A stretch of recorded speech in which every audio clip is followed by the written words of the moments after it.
பாரதி அப்ப நேர்பட பேசல. நிமிர்ந்த நன்னடை குறித்து புதுமை பெண்கள குறித்து அவர் எந்த விதமான கருத்தும் இந்த பாரதிக்கு இல்ல.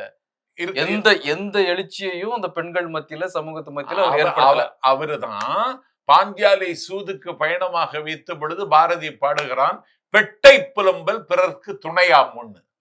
இவ்வளவு பெண்களை கொண்டாடிய நீ எப்படி பெட்டை புலம்பல் பிறர்க்கு துணையாமுன்னு பெண்களை கொஞ்சம் காவியத்துக்குள்ள வரது சார். அதாவது அது ஒரு காவியம் வருது, அந்த கேரக்டருக்கு அதுக்கான வார்த்தைகளை இடுறதுக்கும் தனித்த பாடல்கள்ல பெண்களுக்காக உறுதியை கொடுக்கறதுக்கும் வித்தியாசம் இருக்குல்ல.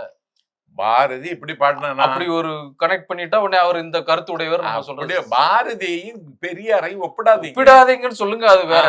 பேசுறதுனாலதே அவர் வந்து பெண் விடுதலைக்கு எதுவுமே பெரிய பெரிய கவிஞன், தமிழினுடைய திசையை மாற்றியவன். அவன் நிலத்தை வென்ற நெருப்பு, அதுல எல்லாம் எனக்கு மாறுபாடு இல்லை. சரி. ஆனா தத்துவ போக்கில் பெரியாரோட எல்லாம் பாரதியை ஒப்பிடுவது ஒரு முட்டாள் கூட செய்ய மாட்டான், இவன் செய்துட்டான்.